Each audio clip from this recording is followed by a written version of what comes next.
Welcome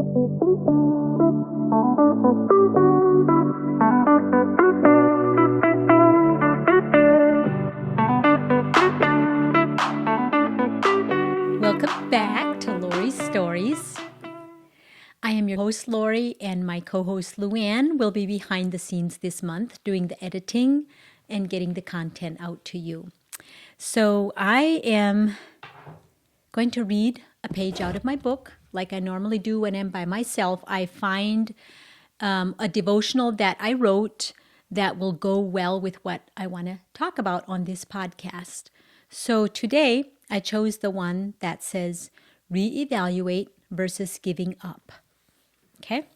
So, and the reason I chose this one is because by the time this podcast is released, January will be behind us and we are in the beginning stages of February already. Can you believe that? That January is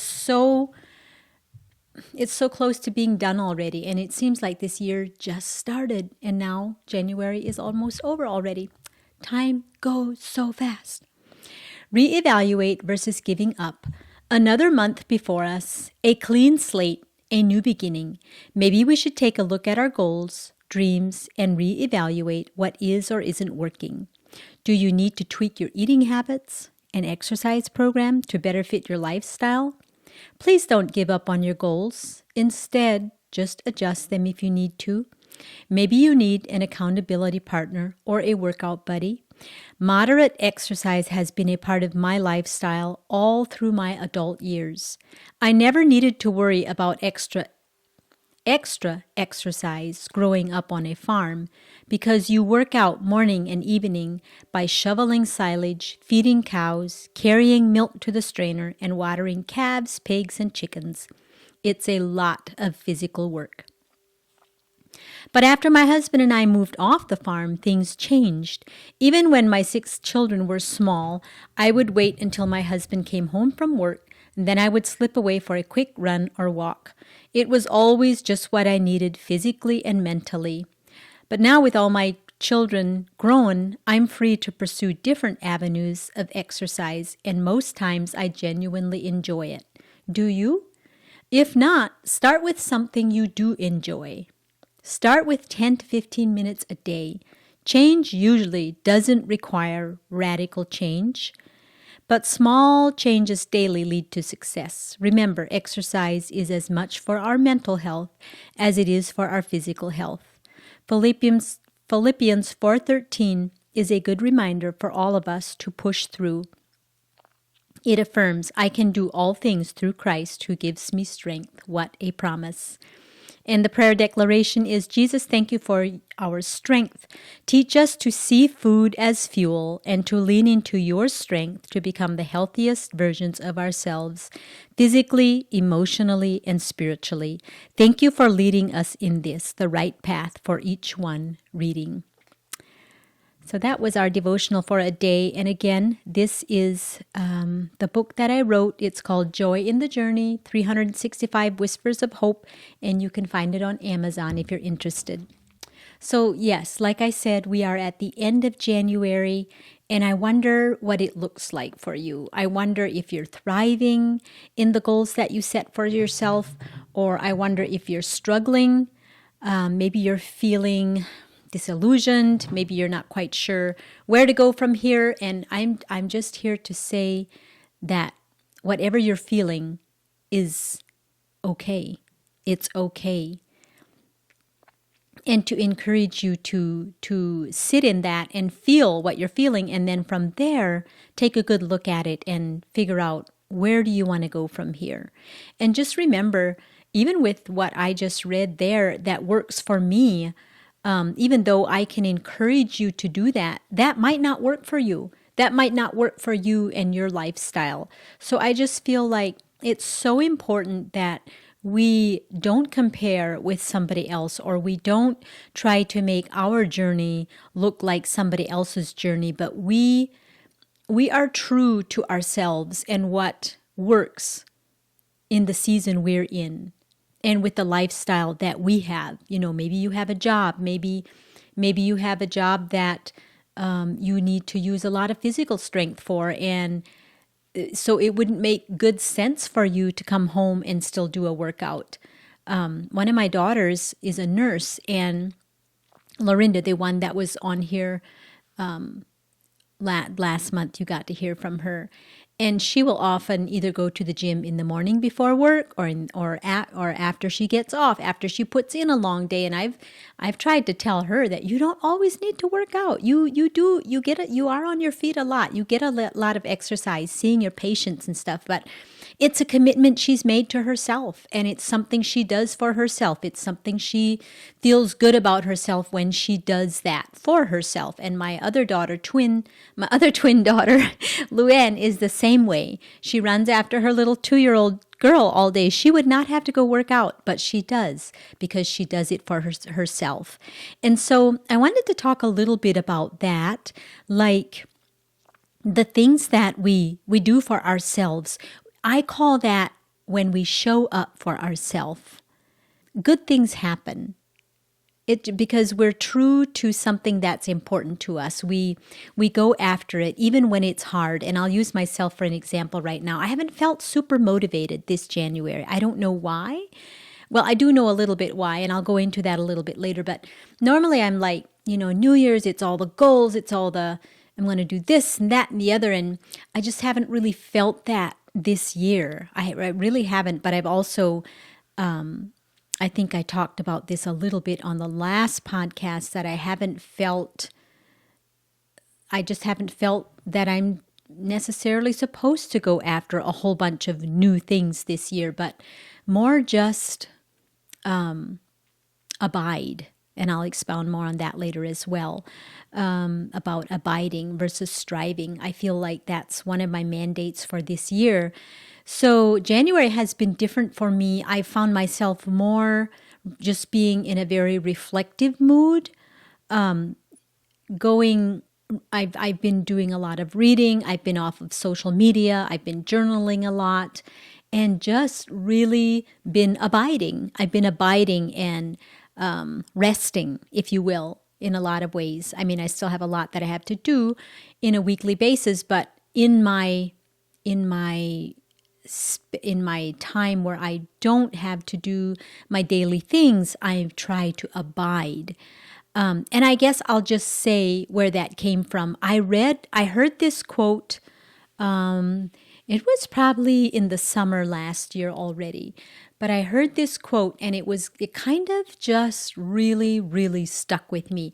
You know how sometimes you hear something and then you hear it again, and you might hear it in a different way, but then you just hear it over and over in different ways. And then all of a sudden one day you hear it and it sticks. And I've always known this out of John, is it 15?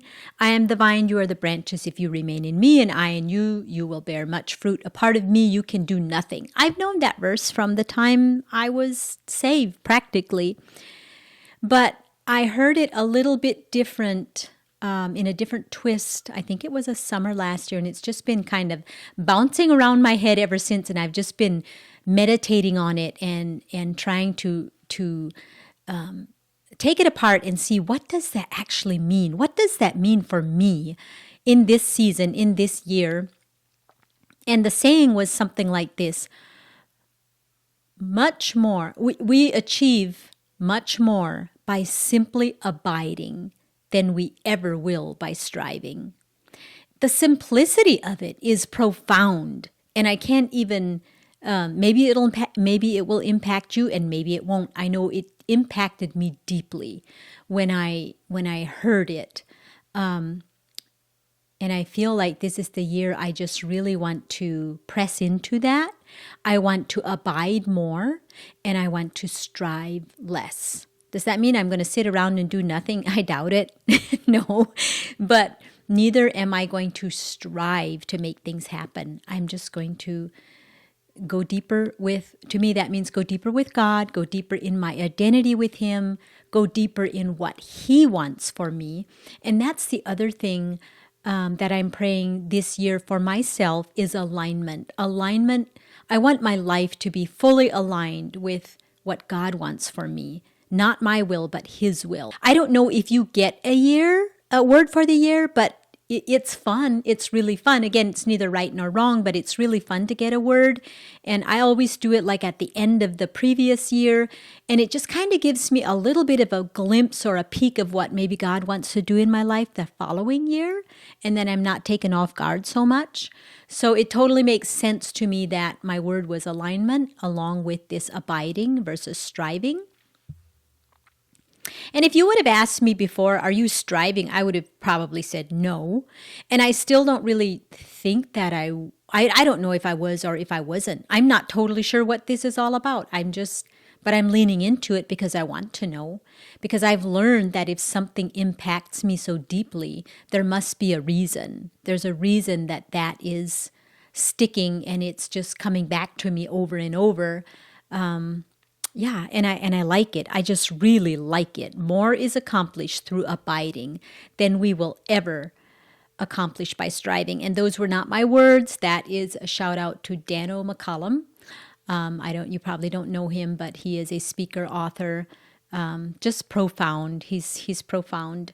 Yeah, and then the other thing that I've just really looked at the new year different this year, because I haven't felt super motivated. I have felt just more, maybe even peaceful. And I think part of that is being completely off of social media for 21 days. I love the deep peace that brings for me. And I love social media. I love it. I have a love-hate relationship. I'm sure I'll get it again to some degree, because even for business purposes, it's such a tool. But I want to make myself better boundaries for it, because I do feel myself just more a better person, not necessarily a better person, but just more peaceful without social media. And yet there's parts of it that I miss. And so with that, and just being more reflective and more reading, journaling, I also saw that other people are kind of feeling this too, from different people that I do follow, and I do respect their opinion. One of them said something like, the new year comes in the middle of the winter.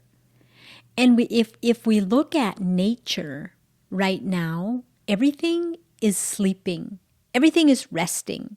Nature is dormant right now. Not dormant, but it's sleeping, it's resting. And it actually isn't until spring where new life starts. And shouldn't that be the new year? And it's like Christmas. It doesn't matter when we celebrate it. But or if, and you don't even have to celebrate it. Again, I know some people don't, because they think it's a pagan holiday. I know some people think the new year is not until spring. And I could kind of see that, just with when you look at how our lives correlate with nature, it would make sense, that it isn't until spring. But it doesn't really matter. It is just, I guess the point I want to make is that we don't put so much pressure on ourselves in the middle of the winter to make all these goals to, achieve beyond what we're able to, when it is maybe actually a season of somewhat slowing down, of somewhat resting more, maybe going inward and reflecting. And especially, I really love the idea of reflecting on the previous year and asking ourselves the hard questions of what worked and what didn't work. And what do you want to let go of? What habits, what addictions do you want to let go of so you don't drag those over into the new year?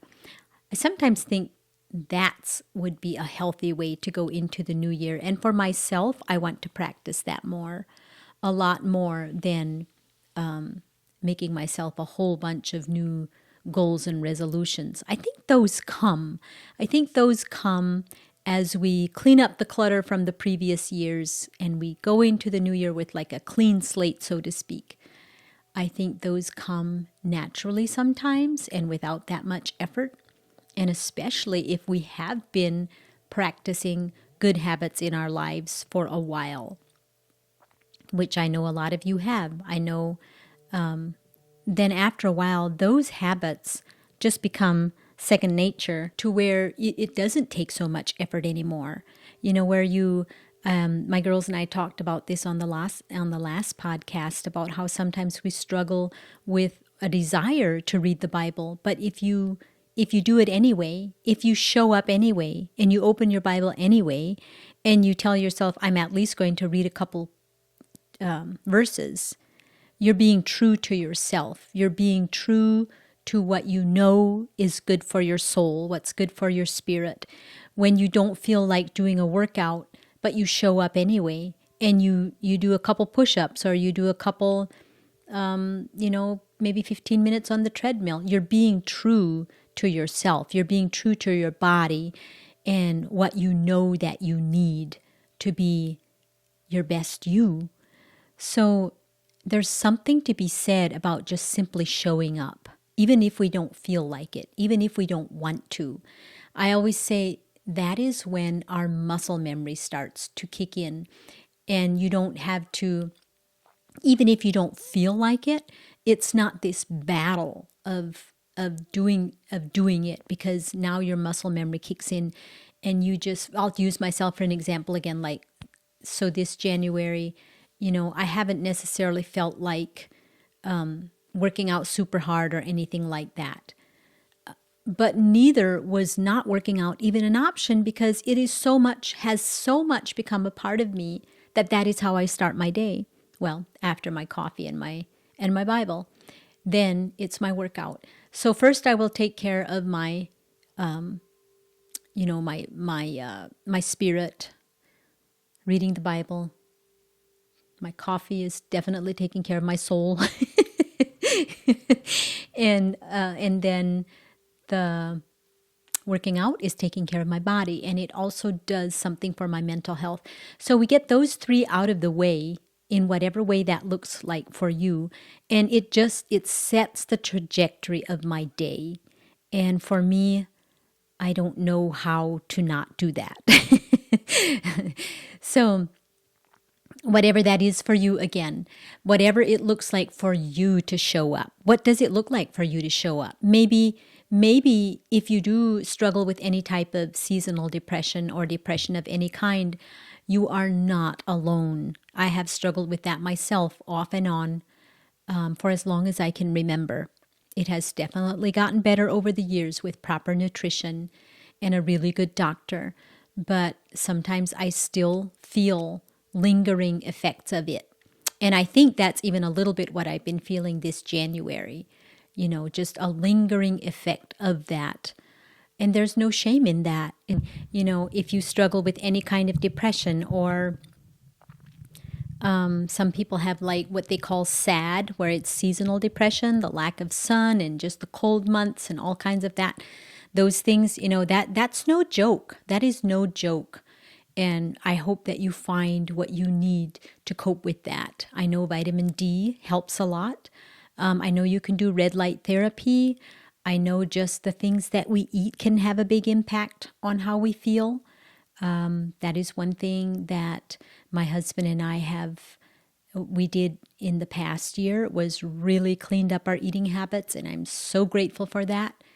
I can truly say that in a lot of ways I have never felt better, and I'm so grateful for that. Wasn't always easy, still isn't always easy, but so worth it. Another way of showing up for ourselves and doing what we know that we need to be our best, to be the best us that we can be. But back to if you depending what you do have going on in your life, maybe showing up for yourself looks like at least getting out of bed. Maybe you even get a shower. A shower will always make you feel like so much better. It's just, I don't know, there's just something about water that just makes you feel better. So maybe it looks like taking a shower, or at the very least washing your face, drinking some water, eating some fruit or something. Just take the smallest steps you possibly can to show up for yourself. Because you know what? When we show up, we go up and then we grow up. That's kind of a little rhyme that I made up myself, but I just really like it. And what I mean by that, we achieve levels. We come up a little higher. And as we make those disciplines, whether they're spiritual or whether they're physical, we come up a little higher. And we maybe this next year we'll achieve another level of getting rid of addictions, getting rid of things that no longer serve us, things that we just don't need anymore in our life in this season. And it just makes the journey more unencumbered, unfettered, and easier and more natural. And you don't have to put in so much hard work all the time, because now you've created these disciplines and your muscle memory kicks in. And that's when it's so rewarding to look back and see, and you can see where you've done that and where your life has become better and easier for it. But yeah, so I just wanted to do like an encouraging, just an encouragement for wherever you find yourself in your life today, the end of January. Have grace for yourself. Have so much grace. In the beginning of February is a good time to start over. You have a whole new month before you. What do you want from this month? What do you need? Don't be afraid to reach out and get help where you need help. Whether that is physically, whether that's emotionally, whether that's spiritually, whether that's help with your physical work, or there's so many areas that sometimes if we just let people in, if we just let people help, it makes it so much easier for us. And so again, there's just no shame in that. There's no shame in reaching out for help. So do that. If you need to, step into this next month with confidence, with joy even, reevaluate, but never give up. And if you want a devotional for this year, again, mine is a devotional. There's a page for every day. You may enjoy it. Otherwise, one thing that brings me a lot of joy is reading and reading other people's books. Maybe you have some recommendations for me. I would love to know what you're reading. Put in the comments what you are reading and any recommendations that you have for me, because I really, really love a really good book as well. So I think that's all I have for this time. I hope you all had happy holidays. I hope your January has been going well. And I hope you are doing what you need to do to keep your heart, your soul, and your body in a really good, healthy place. So till next time, God bless you. Make His face shine upon you. You can watch this on YouTube. You can listen on Spotify or Apple Podcasts. And if you subscribe and like and share, it helps us very much. Thank you so much. God bless.